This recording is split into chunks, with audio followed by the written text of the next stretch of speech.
my wife. It's a topic you really like and you're well better explaining than me because it's true. With an evil.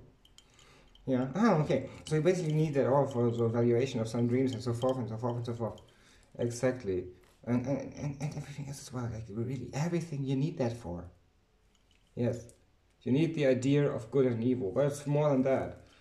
I believe that when you come alive, like when your conscious starts to rise, you have infinite choice. You're breaking free of the illusion of not being, meaning the dark magician, not really, the dark illusionist in magic to ascension, whatever you want to call it.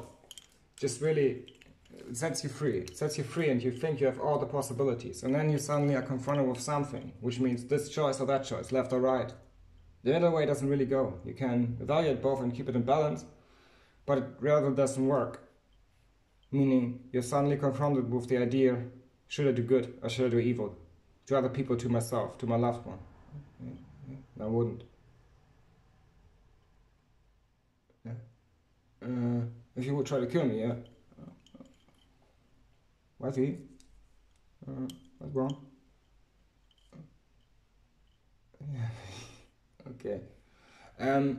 So basically, you're now confronted with two choices. Should I do that thought or that thought? Even if you're a complete good being, you still have evil tendencies that you need to imagine out. You need to put at least some illusions in your mind. Even if you build a world in your mind, it needs to have some evil tendencies. Always, the darkness is within, and it's never gonna go away. As soon as you're alive, the darkness is within, and it's never gonna vanish. It's just the rule of conscience. If you defeated this, I don't want to have your state, whoever is listening, of conscience. I don't desire it. I'm happy this way. I don't do evil to other people. Sometimes I do evil to myself, but rather in a way that is not harming. Where is this? Game. Yeah, it's a game. But besides the point. Because something else is true. If you now have these evil tendencies, you can decide for ultimate evil or incarnate good. But even incarnate good still has the tendency to think evil, to be, therefore, evil in degree. Meaning, it never goes away. As soon as you're alive, the darkness sets in. And you need to learn to accept it in my mind. It's very, very, very important. Otherwise you think at some point that you're just good, that you don't need to think these thoughts, that you think that you're perfect. It's the arrogance, it's the fall of the fall. Self-pity is the way to ultimate evil, and that is the fall to fall. In my mind. And then it starts that sex is a sin. It's a really important concept as well. If I have sex with you, my wife, yeah, I love it too. That's the sad point. It's a sin. Because you give room for not acknowledging the other, or in the best way, if you did everything perfect, you still force the other into some idea. And even if you did that perfect, you still leave the question for the what if I did sin. And even if you did that perfect, you wasted time for sex. No, you could say everything is a sin. It's not really, because sex takes fundamental possibilities away. So sex is the sin of sins, but not the ultimate sin, not the purest form of sin. The purest form of sin is different, meaning sex just really is a sin to possibility. You make every sin possible. It's a sin of sins. Every sin is possible from there on. If you have a lot of sex, well, you have a lot of less possibilities or more possibilities because of different ideas.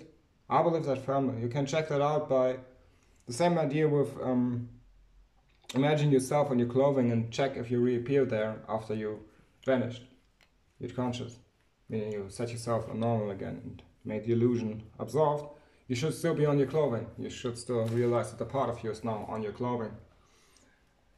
With sex, it's the same idea. If you have sex, you can now test what could I have done in that moment, but not better. That's the point. You sacrifice the moment for the best feeling with your loved one. And without your loved one, you're basically dead. I would kill myself without you, my one. Unless you wouldn't want. Yeah, me too. So, as long as you love me, as long as I can have you, I would always kill myself if I wouldn't have you anymore.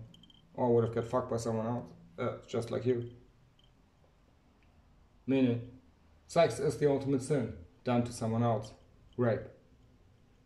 But the sin of sins, if you just do it with each other still, even in marriage, in anything, it cannot absolve it ever. You are sinning as soon as you have sex. Which is great, because usually a cross in your mind takes it off. You just crucify yourself to it. Done. Not much. But now the girl can't do that, the man needs to do that. I'm a Christian in that sense. Everyone dies for their own sins. Sounds much like Scientology, it rather isn't. So, now the problem, what is with good and evil? Well, every pain, every suffering spirals the evil in you. Meaning every time you experience suffering, you need to fight more the evil tendencies inside you. That you don't let them out into the world. You don't destroy stuff in the world or people in the world for that suffering that you experience. Meaning, evil will necessarily destroy. Can absolve the sin by a neat trick. But most likely, if there are no good people and only evil ones, the end of everything in my mind is supposed to come true. And to test that, or anything of that, suffering so far, just makes it more possible. Meaning at that point, you don't have a decision anymore, you just need to accept the way it is. You can of course be evil and absolve your own sins, but only to order. And therefore you need to accept good people, as long as the person really is good. Proclaiming yourself as good when you are in fact evil is the way to being a man of sin of a different kind. In my mind. Yeah, no, you got something to say. Sorry that I loved you. Oh, no worries. Yeah, so basically, sin is more than that. Sin is a very complex concept. Yeah, yeah. And that really... No.